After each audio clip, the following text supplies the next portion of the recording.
Oratória dinâmica. Comunicação moderna. Primeira etapa. Elementos de oratória moderna. Cada atividade desempenhada pelo homem, em qualquer setor de sua vida, desenvolve-se de maneira mais ampla ou acanhada, mais correta ou incompleta, na medida que ele possua maior ou menor facilidade de expressão. Isso ocorre desde o humilde operário ao mais categorizado diretor de empresa. Expressar-se bem é tão importante que, segundo George Bert, um ignorante que sabe expressar-se bem é mais ladino que um inteligente cuja expressão oral é defeituosa.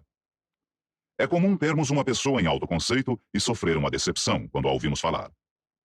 O homem que não é capaz de fazer um pronunciamento com clareza, por qualquer que seja a razão, permite que sua personalidade se torne nevoada, sombria e confusa, acabando por perder todo o brilho. A nobre arte da oratória é tão importante que Dale Carnegie diz em seu livro Como Falar em Público: na condição de adultos, estamos interessados em uma maneira fácil e rápida de falar e impressionar. A única forma de obter resultados rapidamente é assumindo a atitude correta para atingir o nosso objetivo e firmando um sólido cabedal de princípios sobre os quais basear aquela atitude.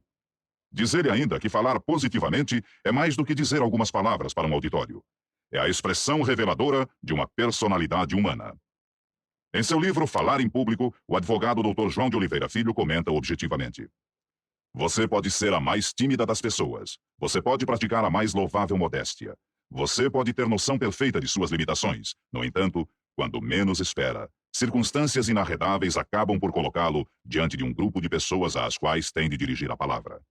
A terra lhe foge aos pés. A cabeça roda, as mãos ficam transpirando. Um rubor lhe sobe ao rosto, mas não há escapatória. Você precisa falar, vai falar e começa de qualquer jeito, trêmulo e gaguejando. Mas há também o quadro diametralmente oposto. Você é de uma audácia sem limites. Tem exagerada confiança em si mesmo e sabe até que ponto sua presença de espírito e seu raciocínio rápido podem safá-lo de qualquer problema ou armadilha. E então, não espera que as circunstâncias o coloquem em foco. A palavra pode não lhe ser oferecida, mas você acaba por pedi-la ou tomá-la. Seja qual for o seu caso, você falará em público muito mais vezes do que imagina ou deseja. Em festas familiares, em cerimônias solenes, em comícios, na retribuição de homenagens ou prestando-as a alguém que as mereça, no seu clube ou no seu sindicato, expondo um plano ou defendendo uma tese. Mais cedo ou mais tarde, você terá que falar em público. O homem moderno é mais verbal do que gráfico. Usa mais a palavra falada, que é seu cartão de identidade, a manifestação de sua personalidade. Daí, a necessidade de um rápido curso de oratória moderna, de oratória atualizada, de acordo com as exigências do mundo de hoje. Primeiro pensamos, depois falamos. A palavra é o retrato de nossa imaginação. Por essa razão, é importante falarmos bem. Em suma, tudo o que as pessoas desejam é ter coragem suficiente para se porem de pé e falar alto, claro e sem gaguejar. Assim, este programa se propõe levar até você a maneira fácil de prender a atenção de um auditório e de vencer sua inibição natural. Você terá ainda, ao final de cada etapa, exercícios a serem praticados para um melhor aproveitamento deste curso. A palavra falada. De fato, o bom orador, o bom comunicador, deve falar com o auditório e não falar ao auditório. Seu interesse pelos que o ouvem é a causa do sucesso na comunicação. Há oradores que falam para dentro, não tomando conhecimento do auditório. Há outros que falam para si mesmos, como que encantados com a própria voz. São os que não têm noção do tempo do discurso porque não se dirigem aos ouvintes. Lembre-se, concentrar a atenção naquilo que para você significa falar bem é demonstração de liderança. Viva melhor, sabendo falar melhor. Contudo, dar um recado coerente a um auditório repleto não é tarefa fácil. O dicionarista inglês Daniel Webster afirma que preferia aparecer em público seminu a apresentar-se semi-preparado para falar. Lincoln dizia que jamais seria suficientemente velho para falar com desembaraço quando não tivesse nada para dizer. Foucault afirmava que um mau discurso é como uma carta de amor, onde o emitente não sabe o que dizer no início e termina sem saber o que disse. Nesta etapa de elementos de oratória moderna, especificamente neste capítulo sobre a palavra falada, é importante que você tenha uma visão panorâmica sobre o assunto falar em público. Você deve saber como é gratificante a sensação de pôr-se de pé e arrebatar a atenção de todo um auditório. Veja-se começando a falar. A plateia ficando calada, os olhos grudados em você, a atenção presa às suas palavras. Ninguém pisca. Todos procuram beber o que você diz. Ao findar, Goze o prazer dos aplausos e das congratulações. Lembre-se, um auditório pode aplaudir até mesmo um orador medíocre, mas mesmo o orador medíocre sabe distinguir entre algumas palmas xoxas batidas em ritmo compassado, como que em tom de caçoada, de um aplauso vigoroso propiciado por uma plateia inflamada, em pé, aos gritos de bravo. Este aplauso é a maior paga que um orador pode ter. Todavia, para se chegar a isso, é preciso alguma inspiração e muita transpiração. Para sua alegria, porém, saiba que não existe nada na arte da oratória que qualquer pessoa não possa aprender. Saiba ainda que falar em público é a estrada que leva diretamente à autoconfiança. Durante a vida toda, falamos com espontaneidade. Ao conversar com um amigo, com a esposa, com os filhos, sobre futebol, política, problemas domésticos ou qualquer outro assunto, você usa gesticulação, inflexão e tom de voz espontâneos. Você não tenta engrossar a voz ou usar uma inflexão forçada ao contar numa roda de amigos como conseguiu tirar da água aquele peixe de 15 quilos. Para narrar esse feito, você simplesmente tem uma ideia do fato, de como o fato ocorreu. Depois, vai ordenando isso em palavras, pintando em cores mais vivas e dando mais detalhes de acordo com o momento, a circunstância, sua disposição ou a plateia que tem. Ora, se você viveu o fato, as ideias sobre esse fato são claras e nítidas na mente. E se as ideias forem claras, as palavras virão naturalmente, fluindo suaves e serenas como o deslizar das águas de um regato. Não esqueça que é importante ter na mente a cena que vai narrar. Depois, é só ir contando o que vê na imaginação. Por essa razão, não decore o discurso. Tome notas, coloque-as de forma ordenada sobre a mesa e utilize-as conforme for precisando. Isso não é feio e irá ajudá-lo muito. Outra coisa fundamental é demonstrar interesse naquilo que se vai dizer. A cena mostrada numa tela é menos importante para um conhecedor do que o estilo usado pelo artista para pintar o quadro e a técnica da matização. Há pessoas que têm o dom de tornar uma passagem de livro, filme ou da vida real muito mais excitante quando contada do que ao ser vista, lida ou vivida. Por outro lado, há outras que são capazes de tornar abominável uma cena lírica escrita por um mestre pela forma imprecisa ou prolixa de descrever o fato. Os detalhes são importantes quando cabíveis e precisos. Ao entrar em um detalhe, cuide para que ele seja elemento de esclarecimento, não de maior confusão. O detalhe pode ser expresso em poucas palavras ou em várias laudas, dependendo da necessidade que se tenha de discorrer sobre o assunto. Victor Hugo, em seu romance Os Miseráveis, utiliza muitas páginas só para descrever os esgotos de Paris. Isso era necessário, uma vez que grande parte da trama se desenrola nesse local.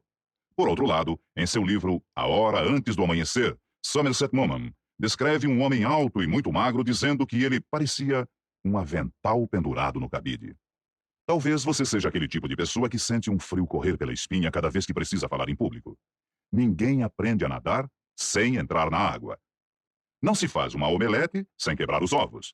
Por isso, fale em público. Aproveite todas as oportunidades e fale em público.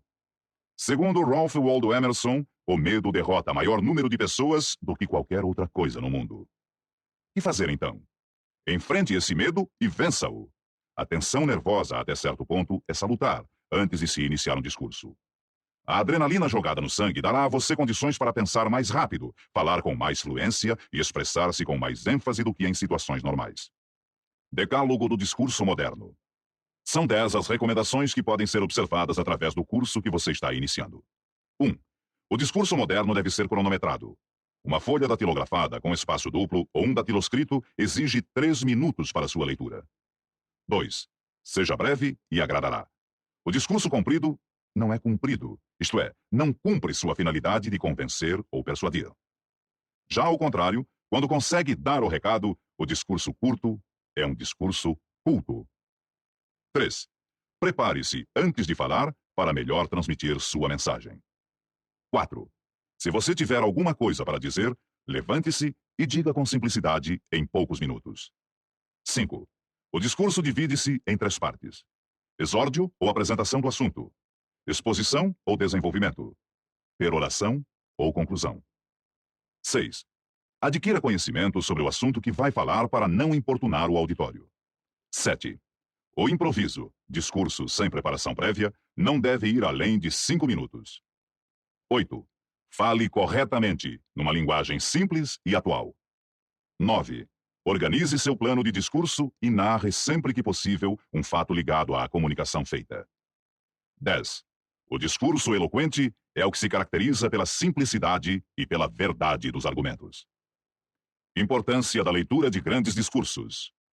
Procure desde já tomar conhecimento dos grandes discursos antológicos da eloquência universal. Convém distinguir a eloquência da retórica, de um modo simples e didático. Eloquência é a arte de convencer. Retórica é a arte de bem dizer. Orador eloquente é o que consegue convencer. O retórico apenas diz bem, muitas vezes, sem falar com o auditório. Costumamos ouvir pessoas que dizem, após uma palestra ou conferência, o orador falou bem, mas não disse nada. É preciso, pois, que o orador fale bem, isto é, diga exatamente aquilo que o auditório esperava ouvir, sentindo-se identificado com o comunicador. Vamos lembrar mais uma vez a importância do tempo do discurso. Improviso, 5 minutos. Homília ou homilia, 10 minutos. Palestra, 30 minutos. Conferência, 45 minutos. Exemplificando, para uma conferência no tempo exato de 45 minutos, serão necessárias 15 folhas datilografadas ou 15 datiloscritos. Datilografe o discurso em espaço duplo ou triplo, para ter visão ampla do texto, e em coluna para leitura dinâmica, isto é, colunas com um máximo de 6 palavras.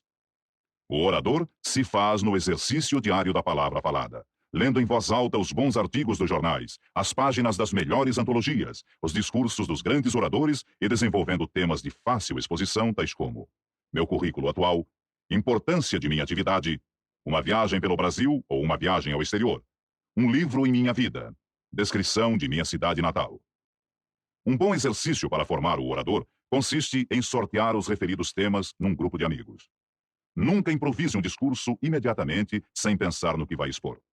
Solicite sempre um momento para uma pequena meditação, lembrando-se da divisão clássica do discurso: exórdio ou apresentação do assunto, exposição ou desenvolvimento, peroração ou conclusão em linguagem mais elevada, mais vibrante.